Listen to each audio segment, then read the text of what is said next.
Hello and welcome back to Pillars of Eternity. So last time we finished the Assassin at Large quest that got us to go to Tier Everon, and we know that Tier Everon's the advancement of the main quest, so we're going to ignore it for just now. I'm going to basically walk along here. Okay, are these all just random people? They're just random people. Okay.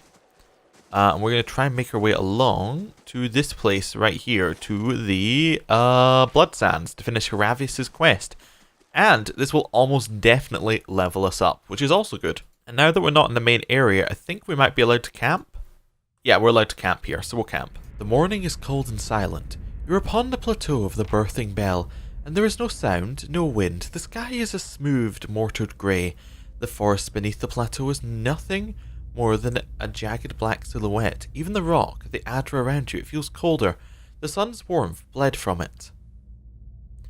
Against the cold backdrop of the sky, you see the great Birthing Bell hanging from its arch of Adra. Its surface is tarnished, and the shadows inside the bell are dark, still. It seems to press down upon you, or simply sadly watching, as if standing above a grave formed from the table of the plateau, and the remains of the mother's womb that now covers its surface. And there is something heavy in your hands. It breathes, gurgling, slick and wet. Yet that is all it is. You find yourself filled with fear. You don't want to look at what you're holding. You don't want to touch it with your mind. It's all you can do not to cast it from you. Its mass before you is vacant, flesh in the shape of a newborn, bubbles of saliva bunched at the mouth, expelled by its steady gurgling breath, its arms, legs, head, lolling, limp. No thought, no struggle, no desire to cry and protest or pain. There is nothing from within. There is the absence in your hands. Your hands tremble, shake, and the silence is broken as the chimes on your wrist echo with the trembling. And the chimes do not echo in the thoughts of the mass in your hands. There is no soul within to hear it. The only emotions blanketing the plateau are the pain of the mother, the child's breaths, its heart beats, but it makes no cry. The child feels light, empty. There's no joy in it, no fear, no thoughts at all. Yet in the hollows inside it, it breathes, a thing of habit, not life. You cannot move, your trembling has subsided, and the birthing chimes on the wrist are as still as the child. The mother is crying, eager to see, begging to see the child. You feel a sudden spike of fear, of being hunted. You give the child to the mother. You will be blamed, and her anguish and rage shall fall upon you. She will not spare you or anyone you love. Of this you are certain. But you did not cause this, and you don't think you caused it. And the mother begs, her arms outstretched. The chimes sound once more as you give the child to its mother. And the chime fades. There is an eager limb, the welling joy, the questioning. As you draw upon it deeply, letting the hope stream into her eyes, letting her ears fill with the cries that you have heard countless times past from other children on the bell. You hear the laughter in the mother's voice, in the streams of tears that run down her face, and with practiced motion you weave a life that will never be into her eyes and thoughts. She will care for the child as if it were whole until you set her free. She will care for it until you find a way to heal what has happened, until the reality cannot be dispelled anymore. And still, cradled beneath the weeping woman that birthed it, the child in her arms does not hear the cries of the mother, does not react. It's an empty thing that breathes and carries nothing with it. And the chimes on your wrist lie still. They are bound to you like chains, never to sound inside a newborn's mind ever again. Okay, interesting. I'll get rid of that one there. So, what she did is she did the thing where she alters the mother's mind, but the hollowborn are never going to have anything going on there, so presumably something went wrong with this process. We'll see. Your mind comes bearing questions, Watcher.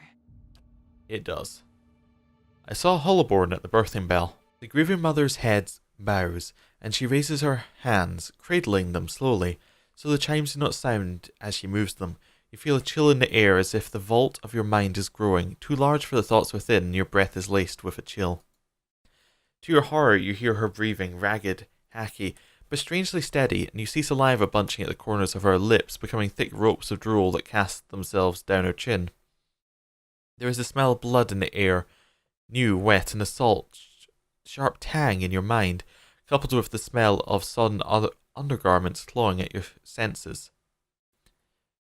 We'll just ask, are you alright? She doesn't answer. You don't think she even heard the question, or even knows that someone is speaking to her. You sense no thoughts, no awareness from her at all.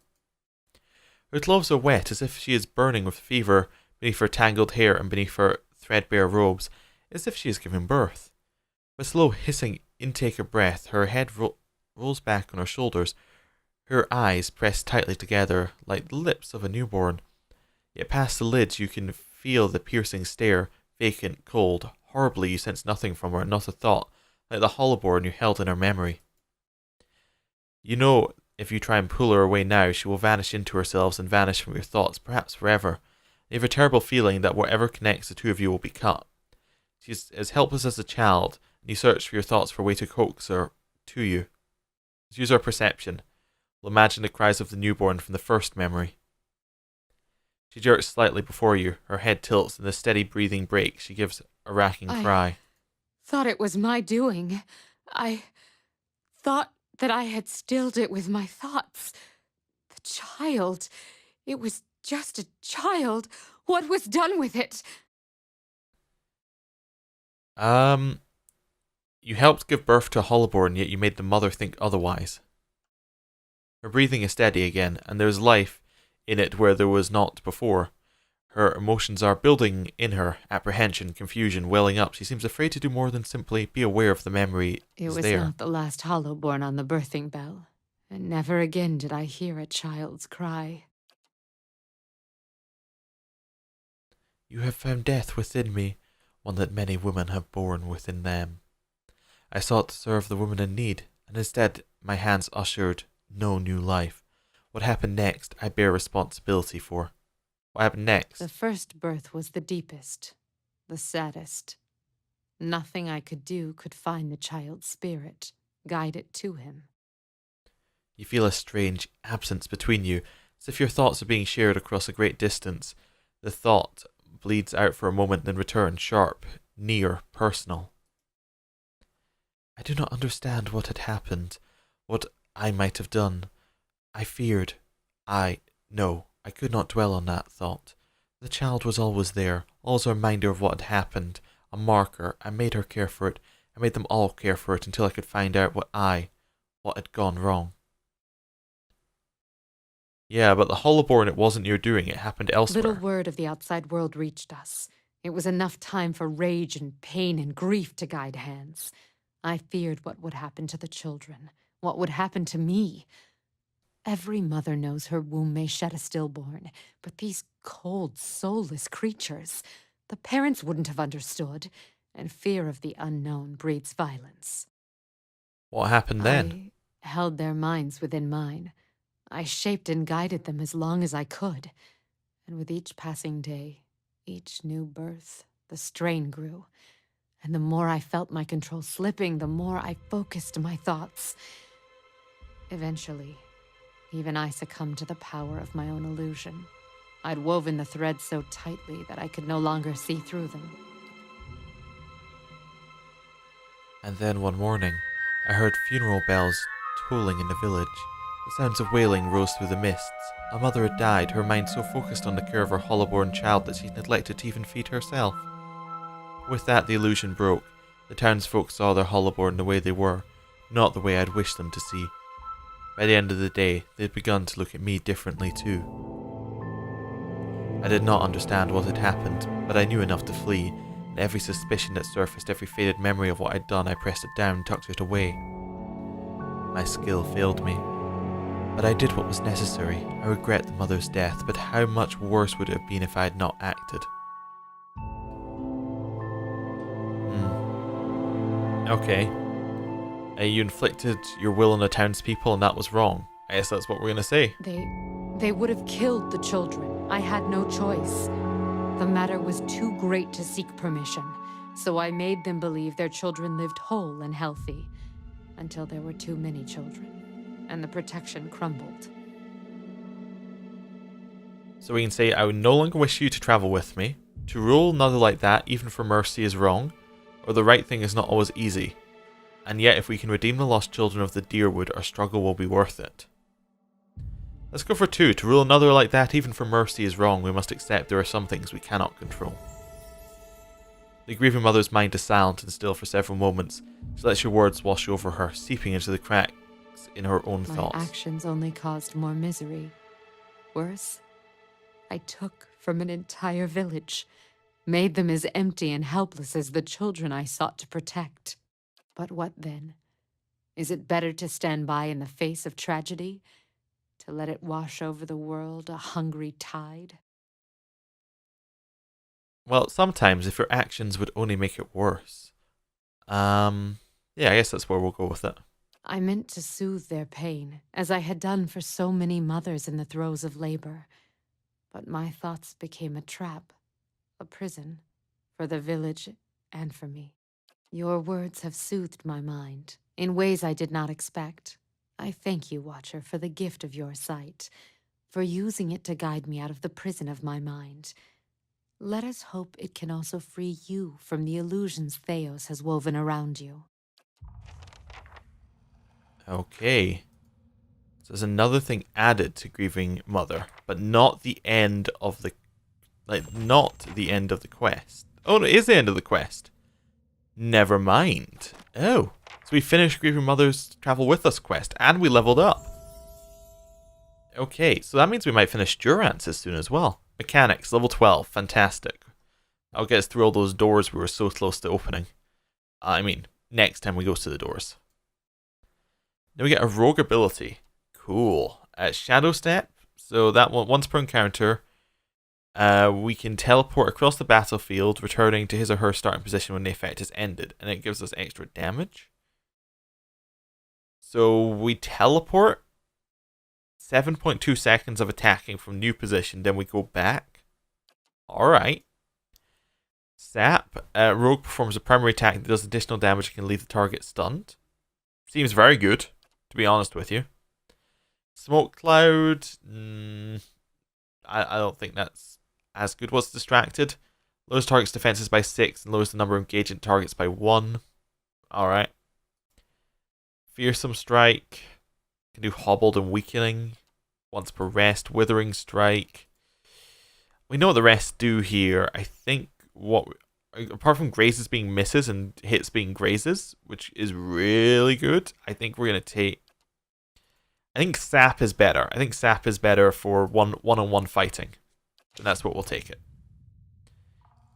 If we get another talent, I think we should probably take the grazes and hits, but I think we will level up again. Okay. So this means, by the way, in our party, the people we no longer have to have with us are Grieving Mother and Pallegina. Oh, and what was Sagini's quest? Because we didn't check that when we got the one in here to do with Theos, the Sun and Shadow. What's Sagini's quest? Examine the bear statue. I thought I was standing atop cliffs overlooking the water. Persok, wherever he is now, must be here. The breeze smelled salty. Cliffs are near the ocean. There must be somewhere... we must already be able to go there. Yeah. Must have missed it. I don't know. We'll see. But I may go look that up right now. Double check whether we missed it or not. So, Sagini's quest is very interesting because we have been to the right area, but we didn't go to the right place in the area, so we will go back there after we do this and we'll explore it and get what hopefully should be the start of the next bit of the quest. Basically, we've explored the whole area that we've been to with it. We just didn't go through the exact trigger point. Anyway, let's talk to Keeper Garost. A dwarven man stands, motionless, near the roaring fire that lights the cavern. Your sacrifice feeds the land, supplicants. Come forth. A gust of smoke curls around him, licking the charred flesh that bulges on his forearms. Estramor. The dwarf holds his fist in a tight grip. Your kin doesn't come here to share of the tribes. What do you want? Where's this place? Blood Sands. As I said, Estramoran rarely visit our halls. The Unfathens call this place Blood Sand. We call it home. The Ethic Null have tended to lands from within this cave since before the arrival of the tribes to Twin Elms. Be warned, Estramor. We bleed life to nurture it. Our sacrifices may strike you as savage, but the hearth of these lands depends on them, and it's unseemly for guests to insult their hosts. Tell me about the ethic null. Our order has thrived through generations. Before we came to Twin Elms, our rights fed the lands of the Eastern Mountains. Now we share blood for Erdlenfath. To everything that must end our sacrifices bring new beginning. We sustain what's to come. Tell me about the sacrifices. Everything must die anew, Estromor. Through the sacrificial rites we offer supplicants the honor of giving the most precious gift to their brethren, back to the land. The blood gives us strength. Even Glenfathans have come to depend on the blood paint. They brim with power before battle, all thanks to the sacrifices of their kin. Okay. Remember, Estromor, you're a guest in these halls. Respect our ways and we'll tolerate your presence among us. Okay. Let's read this. Essence taken by force makes a stake. Isle, the two men meet again for the first time, though it was the last thing they did. The many-colored beast rent them both asunder. They were in death, merged, and made whole again. That wasn't what was on my particular tablet we're reading, but okay, Haravius. Cute story. Two guys meet in the belly of a soul-eating creature. Maybe someday I'll eat two of the most insipid Dyrwood lumberjacks, and they'll spend an eternity discussing beer whilst haunting my colon. Perhaps the idea is the Autumn Stelgar might not really destroy the souls, or why so flippant it sounds like Galloway gave you incredible power, you were the one who asked for help, it's not like he came to you. Let's go for the first one. That could be true, but I guess I don't know what to make of this. I've never knowingly, at least, eaten anyone's soul. Maybe it's a trick I've yet to learn, lucky me. Still, I have a hard time believing that the spirit shifting mauling anyone is going to make anybody whole again, despite what this tablet says. I like to have a look at the other tablets, see what they have to say. Alright, so what does this one actually say? Essence taken by force may sustain... We already read... Yes, I know we already read this one, Haravius. I was trying to read it again so I could see what it said. Okay, fine. This one. What was it? Smoke curls up from the charred skeletons. The smell is nauseating. Oh. Hello, Talon. There's no greater honor than dying for one's tribe. If some fall in battle, how is that different? Okay. Can we read this one? No. No that one, no that one. Okay, let's continue looking around, I guess. How big is this place? It's quite big. Yeah. Not a lot of people around, so I don't think there's fighting in here. I could be wrong. Keeper Widra. Hello. Many blessings, traveler. Welcome to Blood Sands. It is rare an Estromor sets foot in these caverns. What brings you here, I wonder? What do you do here? I sell and maintain certain goods for the preservation of our order and perform some of our ritual sacrifices. Something more? How do the sacrifices work? Like any worthwhile ritual, it's too complex to explain in detail. It involves clotting the supplicant's essence, binding it to the life's blood, and drawing it into the container or vessel. Tell me about Blood Sands. This is the raw, bloody heart of Erdlenfath, where some may come to give their essence back to their people, where others seek a noble escape from their trials. The legacy of the builders to the tribes was not merely adder in stone, but a sense of community. It's here the Glenfathans come to sacrifice what is most precious, even their own lives, to preserve it. Okay, let's see what they have to sell. They sell war paint and they sell various other potions. Cool. So that's a potion seller. Earthblight. So maybe there is fighting in here. Some of these people are just like chanter. So yeah, it does seem like fighting is an opportunity. What's this? Another tablet? Is not the water sacrificed unto the plant, and the plant sacrificed unto livestock, and livestock unto man? When the lesser soul is sacrificed to strengthen the greater soul, the whole of our family grows stronger. I suppose I get the argument. We all have to kill and eat, constantly for that matter, to live. This sounds like it's talking about the Blood Sands rituals. I wonder how, or even if, this is relevant to me. Okay. So if you considered the Autumn Stelgar may have been sacrificed to you, that it was Galloway making you stronger, or you were an eye patch of whale, have you thought it was... I thought you were supposed to love cryptic information like this. Yeah, let's do the eye patch one. A fair point. Whale wanted me to see this. So, what about it applies to me? Am I the lesser soul? Was I being cast out my tribe? The sacrifice that made the greater soul stronger? Oh, I don't know. It sounds like they're just trying to justify their practice of killing people. Come on, let's see what the other tablets have to say. Okay. Well, let's have a look around. Supplicant, supplicant, supplicant, supplicant. Found it. Here, this is like a huge area. We're allowed to press this? Seems like it. This would be stealing. That would be If bad. secrets whisper here, I shall listen for them. And there were traps. Oh, okay. Let's get rid of the traps. You see nothing, guard. As promised. We got here a belt that gives might and resolve. That's really good. And then war paint. And then this one. Gloves that give bonus melee damage from wound. Per wound. Oh, they're monks. Okay. Let's just leave that room. Anybody want to put on this belt? Wait, did I not put that in our proper inventory? I don't think I put this in our inventory. I think I put it in our stash. Oops. Alright. Blood sacrifice chamber. Definitely something to look at. Durant's leveled up. Lore and survival. Well, survival 7, which means we must be pushed. No, we went up to second level damage reduction on him. We don't need accuracy. That was it. Lore, I think, and athletics. Let's do athletics. I don't think we found many lore things above 10, so. Right, and then we get to choose another spell mastery, but we can do a level 3. We do Dire Blessing. Hits are converted to crits. Responding blows. Restore moderate endurance. Wouldn't be bad. It's a heal. Warding seal. Watchful presence. Prayer against restraint.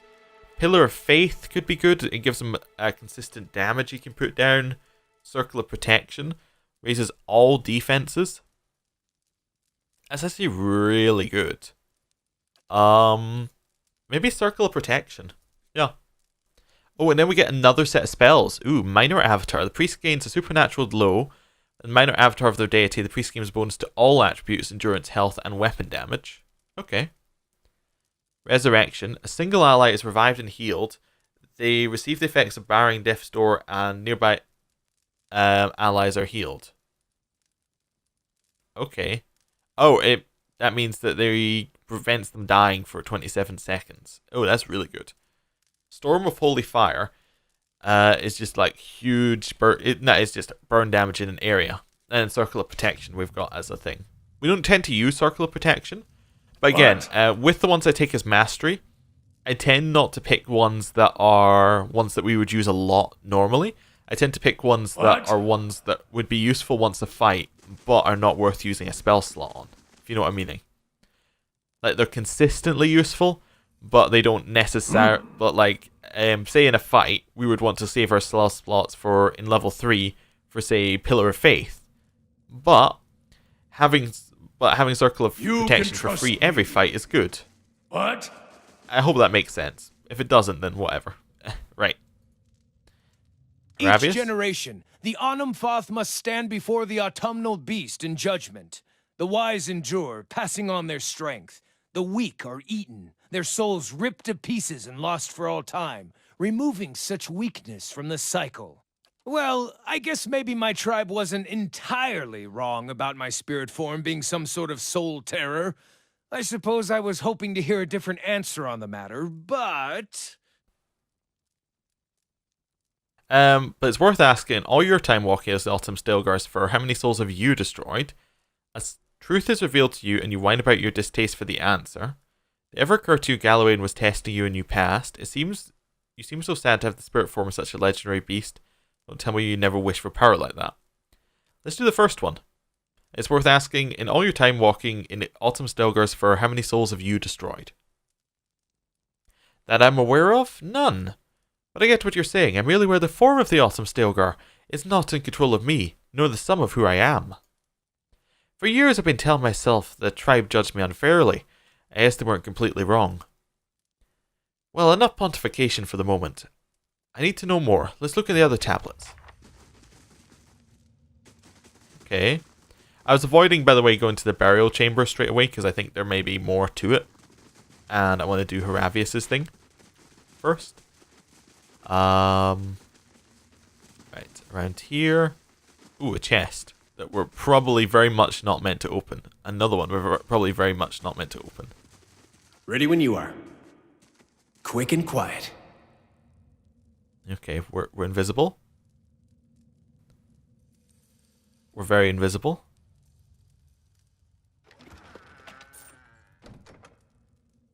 Okay. Cool, we'll stay invisible. Walk down here. Found it. What is that? Ooh. Oh, an emerald. We'll have that. I'll have this open in And- no promised. Oh, wait for these guys to clear off. I've been spotted. Okay. We'll continue sneaking. Continue sneaking. Take the money. What?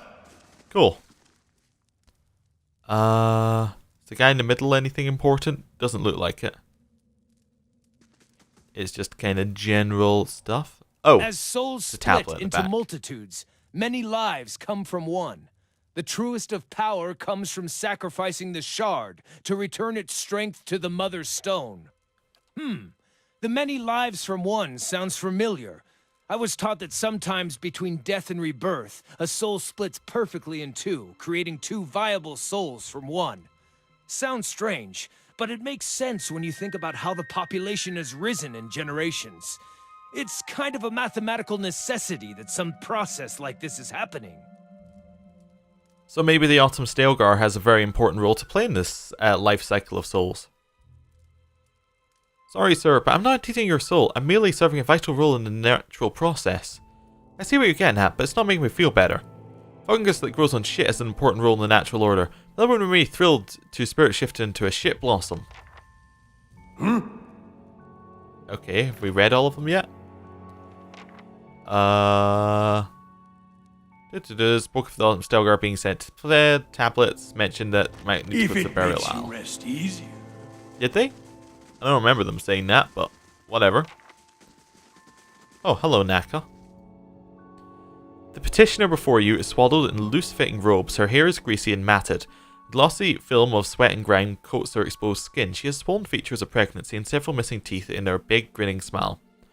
As you approach, she slowly turns to you and examines you from head to toe, smiling the entire time. Joyous day to you. I'm Naka, midwife and lorekeeper. Her hands run across the slight bulge in her belly. She rolls her head back and sighs a relaxed purr. Are you feeling well? Oh, that was me saying, are you feeling well? Flawless. Apologies, I should be left to my meditation. The rite of strength is invigorating, almost overwhelming to the senses. She reaches down and cradles her belly in her hands and turns away. What? Okay, quest for another time, I guess. This is a huge place. This must be somewhere you can fight your way through. Like, it is huge. Or maybe they're just trying to make a point of how big it is. Like, this is a big deal.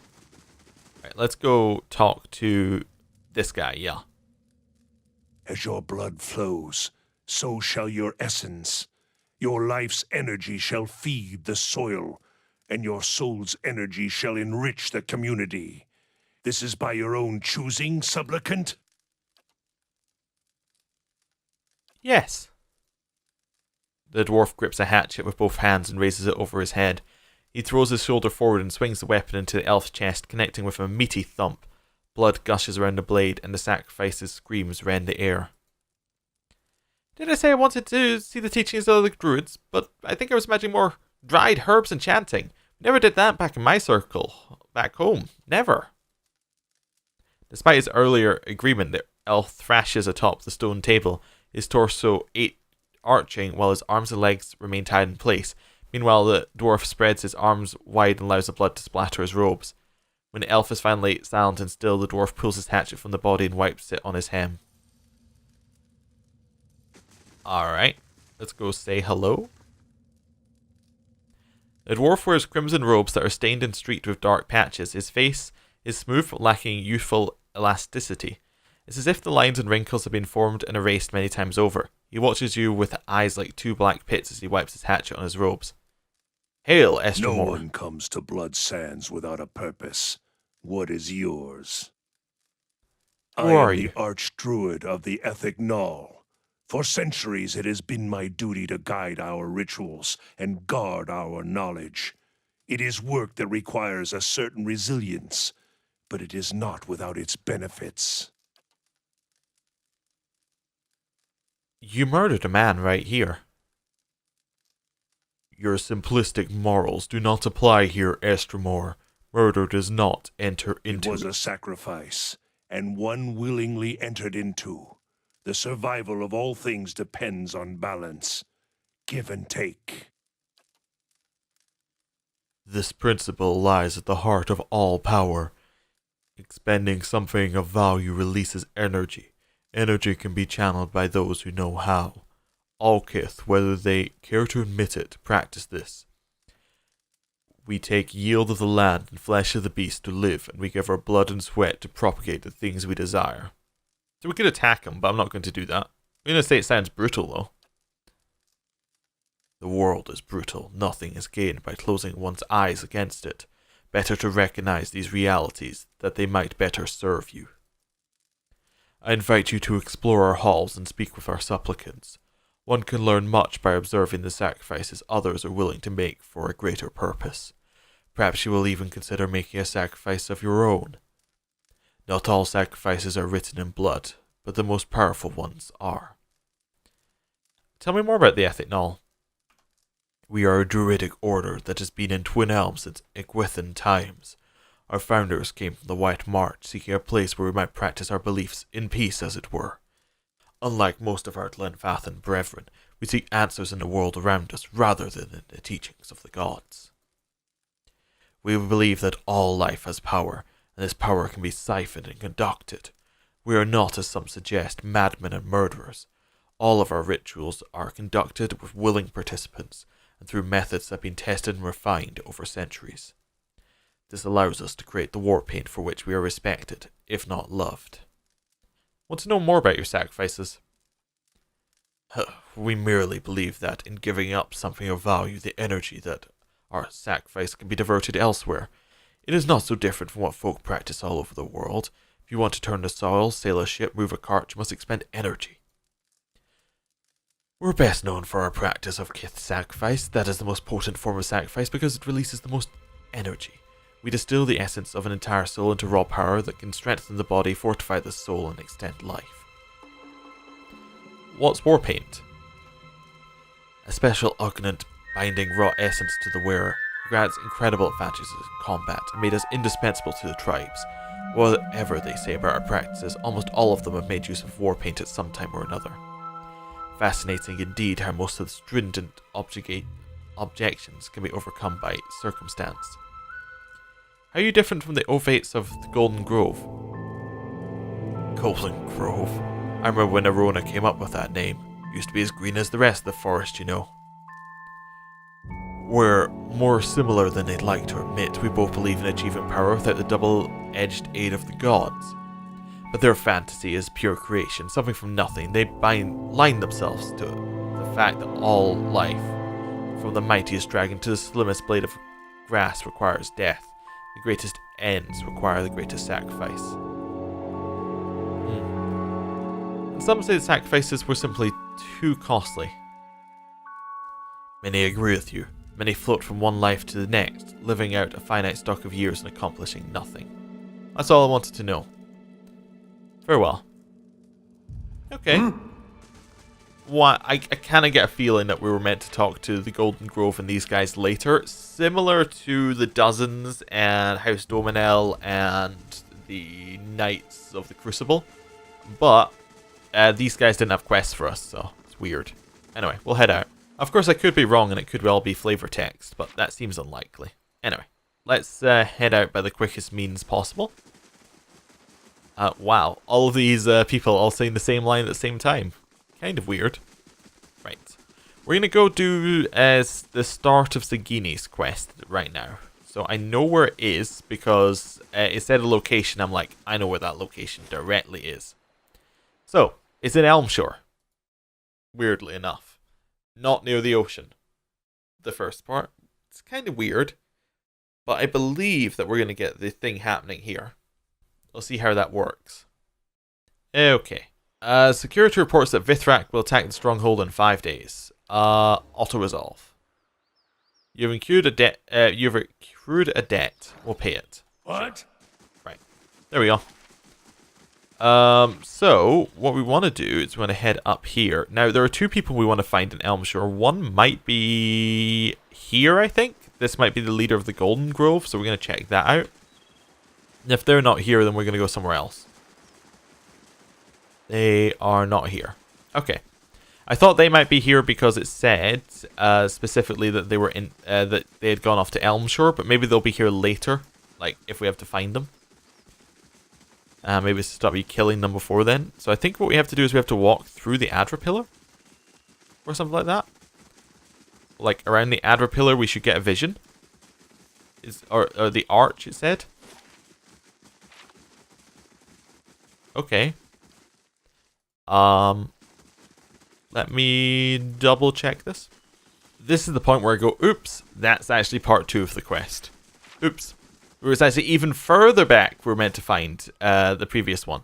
It's apparently Searing Falls, where I thought it was originally. So, we're looking for something in here. We're looking for some sort of thing that we can go down with a grappling hook with. Apparently. But there's an exit here to an area.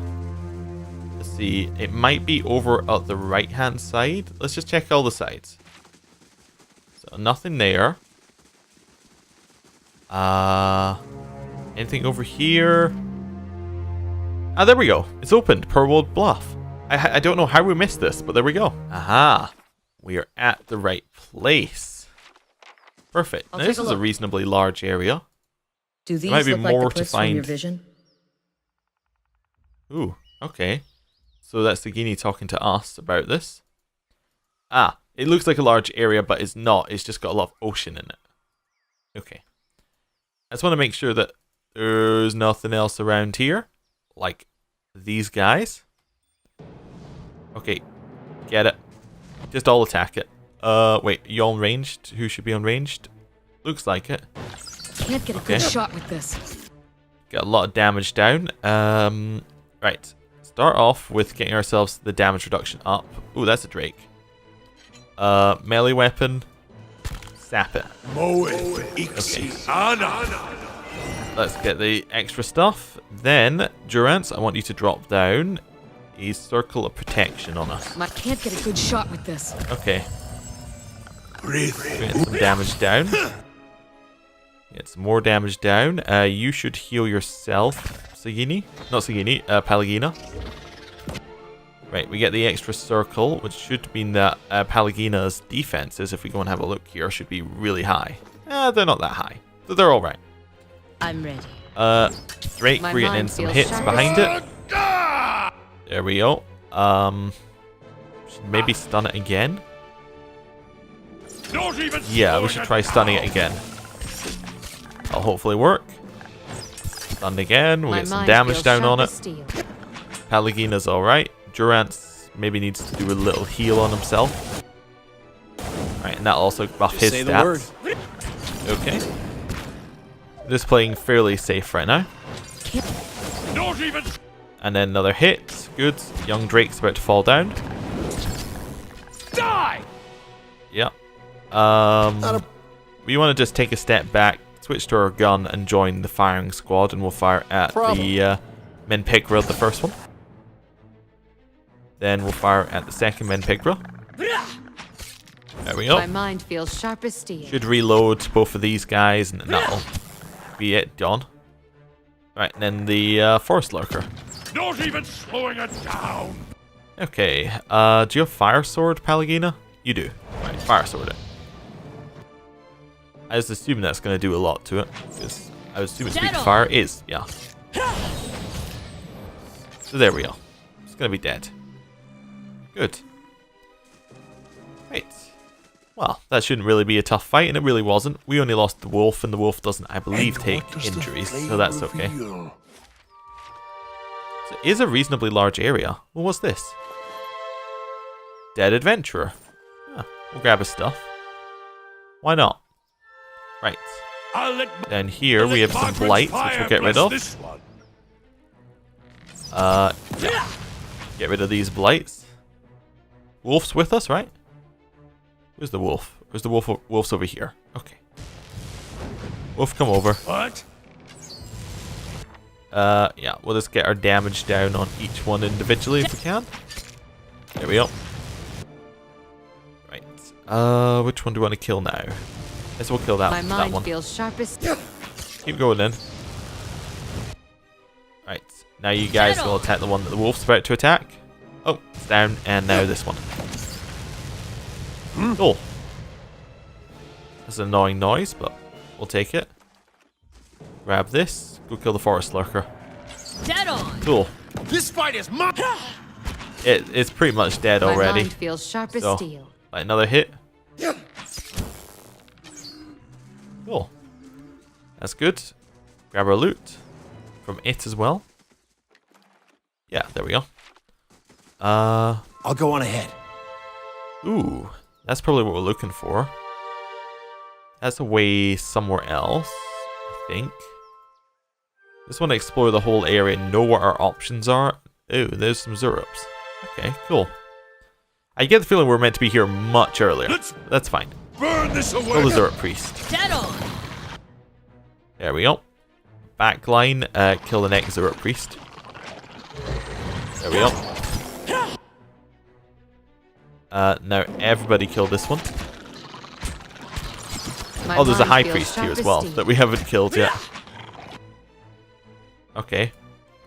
We're just going to tell everybody to attack the high priest, and then we'll set Pallegina and I'm Wolf ready. to attack individually. Okay. Dead. It's almost dead. In fact, I think it killed itself with its hammer. Okay. Right. You guys attacking the skirmisher? Yeah, My Zurup's mind really... feels sharp as steel. We're past Zurup's at this point. There's a lesson to be taught. I'll let Margaret's Oh, fire. I accidentally just clicked off. I was just trying to like click say I don't want to be controlling these guys anymore, but that's fine. Grab the loot. Grab the loot. Grab the loot. Right. Oh, forest lurker. Goodbye. Dead on. Yeah. My mind feels sharp get- as steel. Maybe an attacking. This fight is mine. Yeah. There we go. We'll grab the loot, and then I think we've explored the whole place. Right. Now what was there to do along the edge? There was this that basically we could look at. We can see Defiance Bay over there. Okay. Let's go to this weird little thing that we can explore. Right. As you reach the edge of the bluff, you recognize the exact location from your visions with Persok. He was here not long ago. Sagini stands alert, the Adra statue in one hand, while she scans the cliff. You close your eyes, feeling the ether for some trace of Persok's presence. The darkness behind your eyelids takes shape. You feel Persok running through the forest this time, hurtling and dashing around rocks and trees. The scenery whizzes by too fast, and you can't make out the details between the blurred greenery. Something looms out of the trees ahead of you. Persok finally stops in front of an Adra arch. I know where to next Then look I'll for follow. Persok.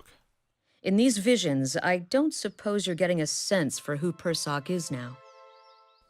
Maybe someone who appreciates the scenery? Nothing against those stuffy forests, but they don't compare to southern lights over tundra, do they? Oh, and she's saying that because we're from the White At That least we're Went. getting That's cool. closer. Seems like we've made more progress together than I've made in a year. I thought you knew I was just Persok. a child when he died. I remember fleeting images, but that doesn't mean much now. I talked to everyone in Masuk before I left. I heard that he was a strong leader, a dependable builder, a caring grandfather, a wise elder, a generous neighbor, a cunning negotiator. Might as well be one of those impossibly perfect heroes from the Adir epics.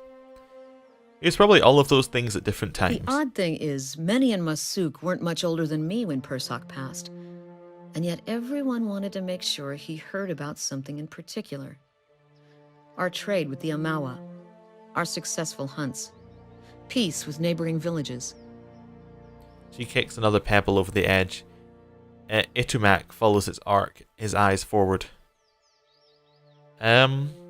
Yeah, he was obviously important to your It people. just seems odd that so few of us remember him beyond the things he did for the village.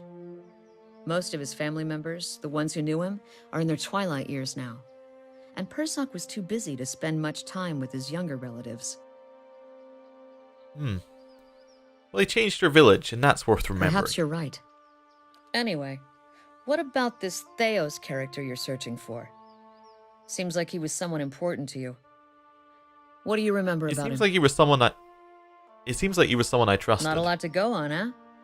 Hopefully you can pick up a few more clues about him while we're running around. Okay. Do we have any more questions? I don't think so. Cool. What? Right, and now we got this thing. A lively breeze ruffles your clothes as you approach the edge of the bluff. A cave mouth yawns from the cliff face.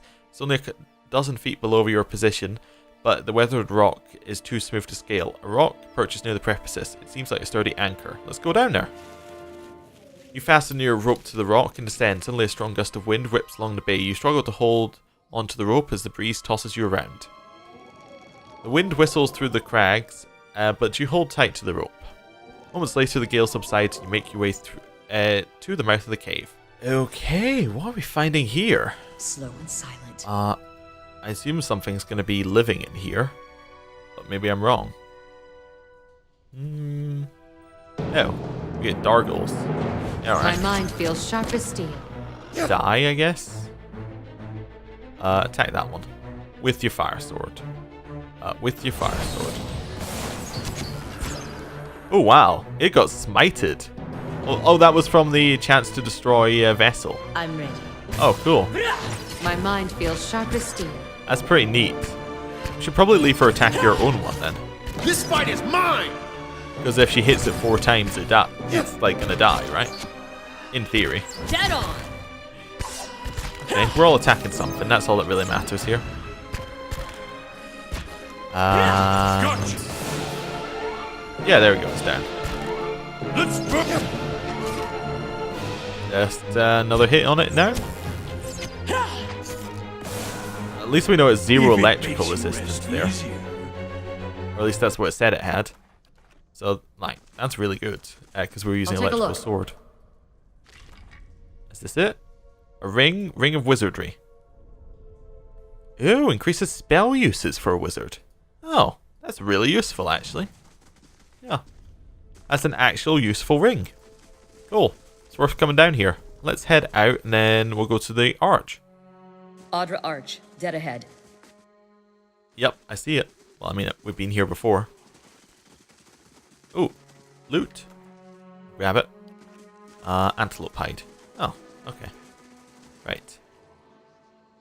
The Adra Arch looms in front of you, just as you saw it through Persok's eyes. Sagini turns, watching the trees for a moment. For movement. As the arch shadow falls over you, the wooded shore fades into a different scene. You're standing in another forest. Blackened, bare trunks claw their way out of the soil and keep solemn vigil over the young trees and tender shrubs. You move slowly through the woods and the ruins scattered throughout them. Stone pillars and broken arches show the bones of some destroyed building. Between and amidst it all are elves and orlins, their faces painted and their bows drawn. Burnt trees, crumbling ruins, where is this? I'm glad you don't recognise it. It suggests you haven't been lurking around ruins where you don't belong. Sounds like you're describing the desolate stretch in the mountain slopes north of Twin Elms, a site of the old battle from the War of the Black Trees. Well, I've seen the next I'll follow location. you. I always get a strange feeling near the end of a hunt. Like an itch on the end of my nose. I feel like we're close. Are you disappointed? Not at all. After all this time. A part of me had already accepted that I'd never find him. That I'd be stuck, wandering like this forever. I'll admit, I didn't believe you at first. Still didn't until now. What I haven't changed? spent this much time around anyone since the long hunts in Nasitak. But I've gotten to know you. Seen how you deal with Kith. Whatever else you turn out to be when we find Theos, you're honest. I know you wouldn't lead me astray in this. What I mean to say is thanks. No one's ever done this much for me in a very long time. Almost feels like I'm part of a village again. What will you do once this is Good over? question. It's been hard to see the purpose behind the last 5 years, but lately I've started to realise just how much Persok shaped our village. How his efforts and sacrifices added up made us stronger. Bringing his blessing back to Masuk will strengthen us and draw us even closer together, and I'm proud to know that I'll be the one returning with it. But I'm getting ahead of myself. First we've got to find a Persok, as well as your quarry. We should give me time to figure out what I'll say to him. What do you think you'll tell Persok? I guess that depends on who he is now. I'd like to think that traveling for 5 years entitles me to give him a solid earful about all of it. But what really matters to someone in Persok's position? The village he left behind? The family he likely won't remember? Well, if I'd accomplished as much as Persok, I'd want to hear I hadn't about thought of it that way. Who knows? When we find Theos, maybe you'll get your wish. Anyway, onward. Right. Well, we'll end the episode here. Thank you for watching. Next time, we'll go explore the rest of Twin Elms. See you then. Goodbye.